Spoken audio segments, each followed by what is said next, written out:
The 1200 building, what the kids called the freshman building, is finally being torn down here on the grounds of Parkland's Marjory Stoneman Douglas High School. A school shooter attacked here on February 14th, 2018.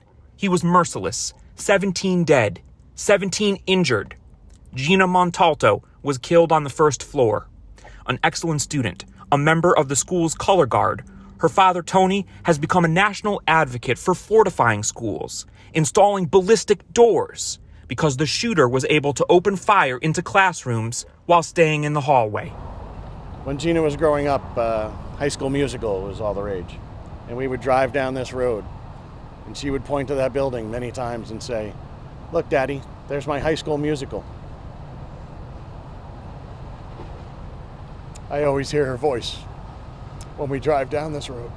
Max Schachter lost his son, Alex. He played the trombone and wrote poetry.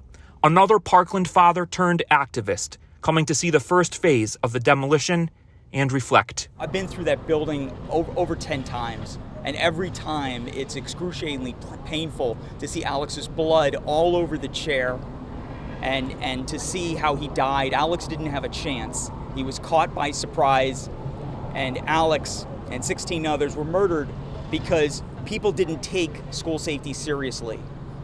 But what also is upsetting is that I wasn't able to bring more people, more officials through that building. I brought almost 500 school and law enforcement and federal officials through that building. We did multiple congressional delegations. The tearing down of this building had to wait because the trials of the shooter and a former school resource officer required the preservation of evidence. Also, many leaders, including Vice President Harris, have visited the scene. Right now, there's no plan for what will go in this building's place. Memorials off-site are in the works. The Parkland community has struggled to find the right answer. What can live in the spot that brought so much hurt? Lori Aladeff, mom to victim Alyssa Aladeff, became a school board member in Broward County.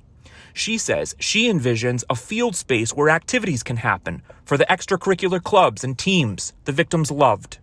She also talked about the changes in policy and security that have been implemented on the heels of Parkland. Ultimately, I want people to learn from our tragedy, learn from the failures that happened that led to the death of the 17, and that these failures don't happen in another school shooting. And we want to make sure that we save lives and that ultimately we stop the next school shooter.